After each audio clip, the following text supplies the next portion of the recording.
Hey everyone, it's the Grumpy Meeple. I told you I'd be back. That's my Schwarzenegger. Terminator. Terminator? Maybe? Or maybe just a bastardization of a classic Terminator line. I'm actually not 100% sure. I don't have as much time to watch all my favorite sci-fi fantasy movies these days with the whole adulthood thing. It's really getting in the way. But lucky for you all, I do have time to unbox a couple more pieces from the Chronicles of Drunagor Kickstarter collection that I got. My dream is to just flood YouTube with so much Chronicles of Drunagor content that I become the preeminent Chronicles of Drunagor YouTuber. And maybe CGS will notice and let me buy, not trying to get anything free out of them. Let me buy those damn hero boards so that I can stream a little bit easier and move stuff around. But that is beyond the point. So this is the second time I'm filming this because the first time I filmed it, I did not press the film button. So that's problematic in terms of, generally in terms of capturing footage for your YouTube channel. One of the key elements is you're going to want to press the record button prior to speaking. So I have already taken the shrink off of this because I just did this 5 minutes ago. But we're going to go at it again, and we're going to pretend like it's new. I shouldn't have even told you guys that. I gave you guys the inside scoop. I give you all the trade secrets. You know everything. I'm not trying to hide anything from you. I don't need to do that because we're mature adults who play with plastic toys all day. So, so what we've got here is two new characters for Age of Darkness. We've got Handuriel, the Ranger, and Lordwrath, the Shadow Knight. We're going to start with the Elf Ranger. This is an interesting one because I believe that he was like an early bird freebie on the Kickstarter, and it's the Ranger is the only class in the core set that is broken up into two separate class boards, two separate character boards. So it's like they took half the Ranger class and kind of pulled it aside, basically. These sets come with the hero board. They come with the heroes kind of action cards, level up cards, and they come with the hero miniature. In terms of the narrative for this particular character, I should have it memorized now because I just read it 5 minutes ago to nobody. Says, only the rarest of individuals can walk the path of nature and assume the mantle of Ranger. The elf Handuriel is one of them. Foregoing the comforts of his noble birth to protect the wild from the darkness, his bow and knives are invaluable aids to any band of heroes. So, let's get him unboxed. I'm going to be honest with you guys. Generally speaking, the Ranger archetype, the archer kind of ranged attacker, bow-based attacker, is kind of not my jam. You will find out what my jam is when we unlock the next box. But I don't know. For some reason, I just don't... I've never gravitated to these kinds of character classes in these types of games. But I'm willing to make an exception because Handuriel looks pretty dope. So, he's got two focus abilities here. He's got Deadly Shots. It's 2 attacks with crit 16 plus. And plus 1 hit on both. And then he's got Begin the Hunt. Plus 3 hit, plus 3 hit attack. Wow, those are really powerful. Depending on his weapon, it's probably going to be an 8 or a 7 hit. So you're going to have a very good chance of hitting. And then you also get to activate your pet, and then your pet gets its own kind of attack. In terms of his starting ability, so he starts with 10 hit points. He's got Kickback. It's a spell doing 2 damage and push 3. Battle Focus. A lot of them have that to focus and cleanse themselves. He's got Rapid Shots, just firing off 2 quick shots with no hit modifier. He's got Warning Shot, where he marks a target, does, which I don't know how that works, actually. I don't know what marking a target is. Get into that when we play with this guy. He marks 1 target and then gets plus 2 hit, plus 1 damage on an attack. Then he's got Evasion, where he can prevent all but 1 damage, but he takes a Fatigue, which I believe is just an extra action cube that you have to spend on the action. And he's got Elven Concentration as a passive. Whenever you roll 16 plus, mark 1 target. And then he's got Whistleblow to activate his pet, or mark the quarry as a spell. Up to 2 targets get marked and take 1 damage. In terms of his character cards, we've got his starting card. He starts with 1 melee, 2 ranged, a wisdom, and an agility.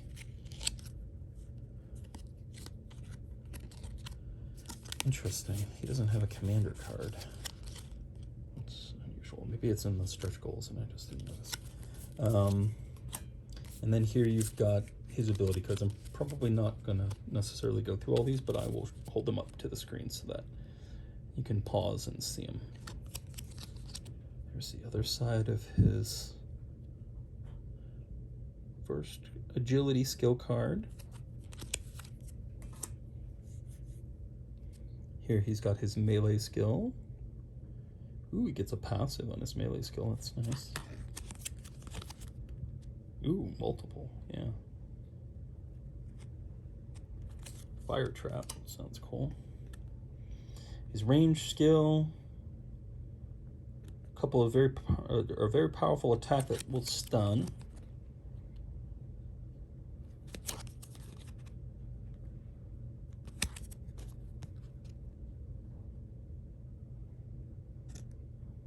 And then searing arrows.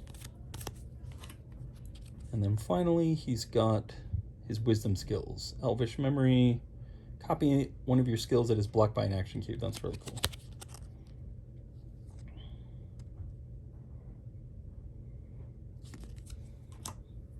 And in terms of his miniature, this bad boy basically lives up to the same standard as the rest of these Chronicles of Drunagor miniatures, which is a very, to my mind, very high standard, particularly for kind of a newer player in the miniatures game. It's a really cool pose, very dynamic, pulling the bow back. Good detail on the quiver and on his cloak, like the texture there. Very cool. So that is Handuriel, the Elf Ranger. Now we get to what is probably going to end up being one of my favorite characters in the game, I imagine. And that is this badass Lordwrath, the Human Shadow Knight.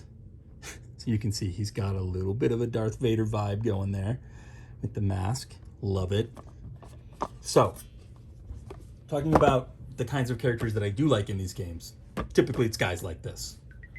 Barbarians, warriors, paladins, death knights, shadow knights. Now, what is the genesis of my love for that archetype?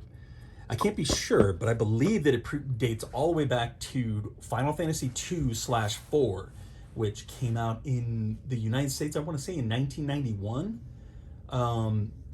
and which I have been an obsessed kind of devotee of ever since, basically.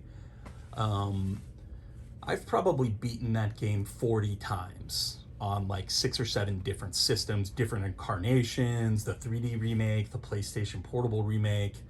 I just literally cannot get enough of that game. If they keep putting that game out, I'll keep buying it. And one of the things that I love most about that game is the character of Cecil, the Dark Knight turned Paladin. So you can see, this Cecil, he's both of my favorite classes. I just like this mythology, this idea of kind of weaponizing the darkness against the darkness, which is very much the vibe here and was very much the vibe with Cecil. I always call him Cecil. I don't know, maybe it's Cecil. I call him Cecil. And so that's, I have a long running love affair with Shadow Knights, Dark Knights, and Death Knights. I mained a Death Knight melee DPS, unholy DPS in World of Warcraft for a couple years, and really loved that. And just always excited to get my hands on another kind of master of the dark arts that is using them for good. and who wears plate armor and uses bitchin' two-handed weapons. That's the other key of it.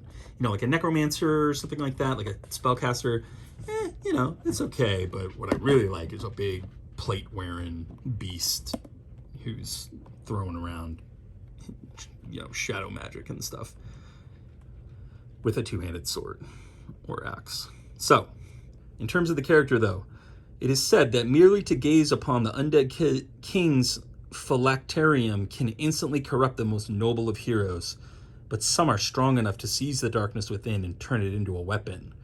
Commander Lordwrath is one such champion, but is he a force for good or a force for darkness? I don't know. I guess we'll have to find out. There's a lot of really cool characters in this game. I really like this game. I'll have a review pending, but spoiler alert, I like it. Starts with 12 health. He's got a really interesting ability on his, like a passive ability on his card. It says the value of X in your skills is it says equals. You know, they need to do a copy edit on this game in general, but I'm gonna let it go. Is equal to the number of curse cubes you are holding on your hero board. So this is a really cool idea. The more cursed this guy gets, the more powerful his abilities get. And you can see this starting with his focus abilities. Saber Mastery, plus X to hit, move 2, plus X to hit. So 2 attacks, and your hit is modified by the number of curse cubes you have. A hero can have up to 5 curse cubes. If they get their 6th curse cube, then they're corrupted. So he could really jack his hit and his damage and stuff from some of these abilities through the roof. And he's interesting because he's got two cost focus attacks.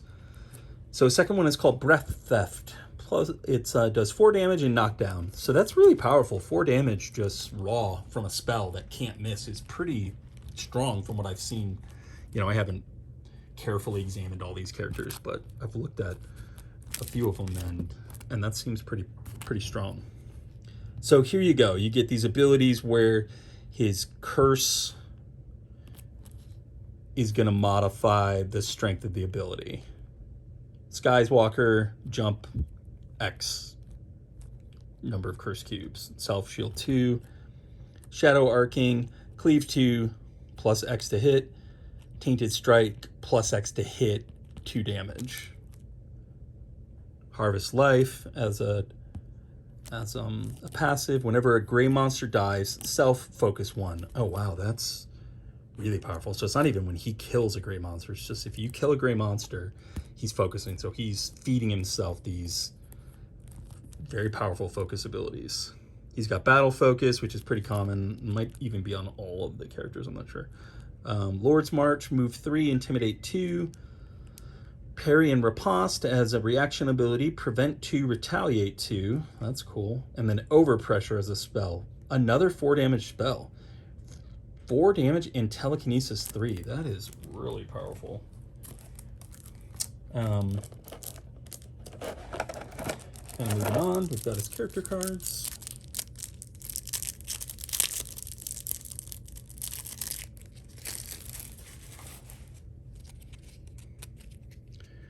Okay.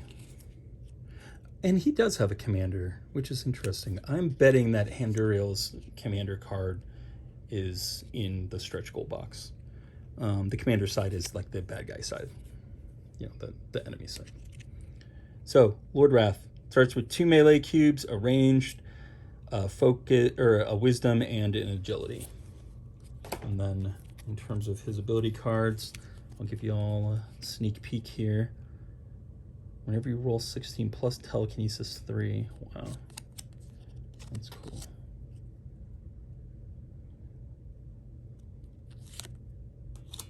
His melee skills, Corrupted Talons, plus 2 hit, Bleed X. Ooh. Slice in Twain. This is so awesome. Self-Focus 1. Plus X to hit. Plus 2 damage, and it crits on 16. Man, that is a brutal ability. Ranged skill, Shadow Cloak. Just straight up prevent X on a reaction. So the more corrupted he is, the closer he is to being corrupted, but the more powerful this ability becomes, and he can block a ton of damage, 5 damage is a lot of damage, to soak off a single cube.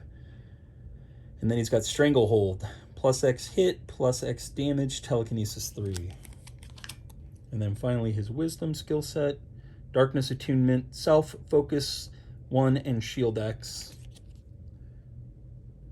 And Ancestor's Blessing. That's really powerful too.